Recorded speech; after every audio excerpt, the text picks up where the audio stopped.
ফেরাউনকে আল্লাহ 1 মিনিট শুধু ডুবতে আর পানি খেয়ে পটকা মাছের মতো পেটটা ফুলতে যত দেরি 1 মিনিট, ফেরাউনের সময় কত মিনিট ছিল?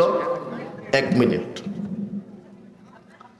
তো তুমি ওই রকম চাঁদাবাজি করো না, সন্ত্রাস লিডার ক্যাডারগিরি করো না।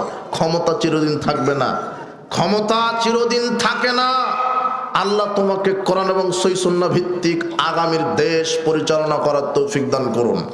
হে যুবক, ক্ষমতা চিরদিন থাকে না, তুমি মনে রেখো।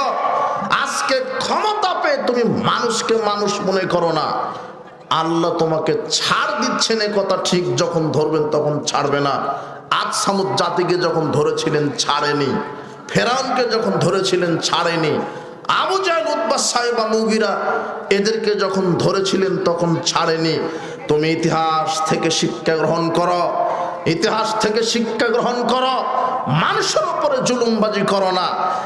এই কথাই মুহাম্মদ সাল্লাল্লাহু আলাইহি সাল্লামকে আল্লাহ জিবরাইলের মাধ্যমে বলছেন, ওয়াহবিব মান আহবাবতা, আপনি যাকে ভালোবাসেন, যত দলবাজি করেন করেন, যত দলপাটি করেন করেন, আরে যত আপনার সেনাবাহিনী হোক তাতে সমস্যা নেই।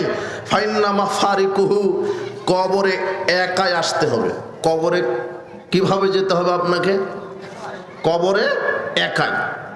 যতই দাম্ভিক হন আপনি, ক্ষমতা দেখান, যতই দল পার্টি হোক, আপনার মনে হচ্ছে কোটি কোটি মানুষ আপনার, কিন্তু কবরে আপনি একাই যেতে হবে আপনাকে। এগুলি যেন মাথায় থাকে। এক একটা বাক্যের লোড কত, মৃত্যু হবেই।